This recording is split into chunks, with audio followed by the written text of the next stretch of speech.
வடு என முடியும் குறள் எது? வடுனா சுட்ட வடுன்னு முடியும். அப்ப திருக்குறள், தீயினால் சுட்ட புண் உள் ஆறும் ஆறாதே, நாவினால் சுட்டவடு. இக்குறட்பா பயின்று வரும் அணி என்ன? வேற்றுமை அணி. பொருட்டு என முடியும் குறட்பா எது? பொருட்டுக்கு முன்னாடி என்ன வரும்? செய்தல் பொருட்டு. அப்ப இதுதான் திருக்குறள். தாலாற்றி தந்த பொருள் எல்லாம் தக்கார்க்கு வேளாண்மை செய்தல் பொருட்டு. படின் என முடியும் குறட்பா எது? மருந்தாகித் தப்பா மரத்தற்றால் செல்வம் பெருந்தகையான்கண் படின். இக்குறட்பா பயின்று வரும் அணி என்ன? உவமை அணி. தவர் என முடியும் குறள் எது? தவறுக்கு முன்னாடி என்ன வரும்? வாழாதவர். அப்ப இதுதான் திருக்குறள். கேட்டுக்குங்க.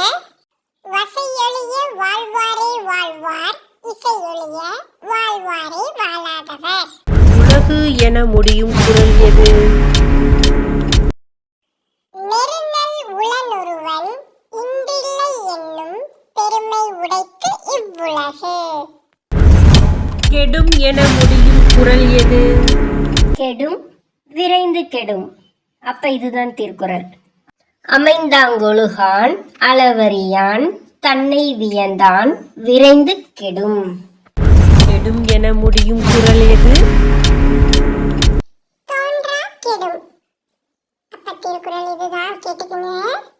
அளவறிந்து வாழாதான் வாழ்க்கை உல போல இல்லாகி தோன்றா கெடும்.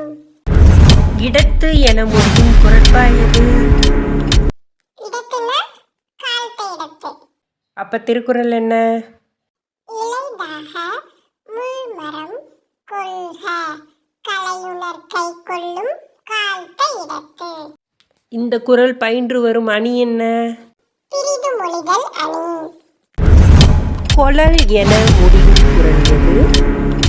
யாது கொடுத்தும் கொளல்னு வரும். ஓகே, அப்ப நான் சொல்றேன். குறிப்பில் குறிப்புணர்வாரை உறுப்பினுள் யாது கொடுத்தும் கொளல். செய்யின் என முடியும் குறள் எது?